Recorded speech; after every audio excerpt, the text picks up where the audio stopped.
Good morning po guys, welcome po to my vlog. Magandang buhay po sa atin lahat. Ngayon po guys ay isi-share ko po sa inyo kung paano po pagpunla ng pichay. Ito po guys, ganyan po guys, ayan po.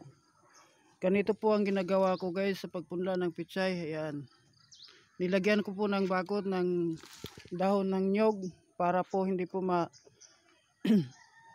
galaw at matuka ng mga manok, ng alaga natin mga manok at iba pa. Ayan po guys, ganyan po yan guys. So ito po ang tips ko guys kung paano po pagpunla ng pichay. Ayan po guys, pakitingnan na lang po ng aking video, paki-like na lang po at paki-subscribe ng aking YouTube channel, dahil may matutunan po tayo sa pagtatanim ng pichay at kung paano po pagpunla ng ng pichay. Ayan po guys, ito po yung kabuuan guys. Ayan, nilagyan ko po ng medyo bakod niya guys at nilagyan po ng sako. At saka ito po yung tataniman ko guys ng aking pichay. Ayan, ito po guys, kukultivate po natin yan. Ayan po guys yung aking pinupunla, kikita nyo po yan guys. Ganito po ang pagpunla ng pichay natin guys. Ayan, share ko po sa inyo para po alam nyo kung sakaling magtanim po kayo ng pichay, may tips po kayo. Ayan, ganyan po yan guys. Ayan, ito po ang tips ko guys para po kung sakaling magtatanim po kayo ng pichay ay mayroon po kayong tips.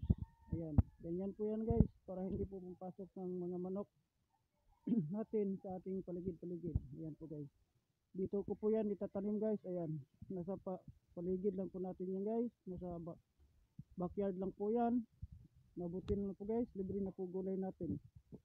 Ayan po guys, oh, medyo laki na po sila guys, mga 5 days na po ito. At mga after 2 weeks po nito, pwede na po natin ilipat sa ating ang ating punla sa ating kahon-kahon nga taniman, hapagtain na taniman. Ayan po guys yung tataniman natin. Nasa backyard lang po yan guys. Ito po yung bahay.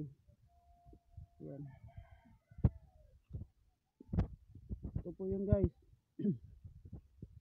Sana po guys kung magustuhan nyo rin po ang aking YouTube channel, paki-like na lang po at paki-subscribe po ng aking YouTube channel at paki-share na lang po ng ating video.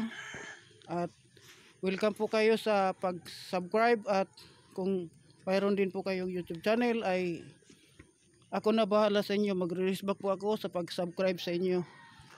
Ito po guys, ayan, ito po yung kabuuan. Ayan, ayan, ayan po guys, oh. Ayan, 5 days na po ito guys.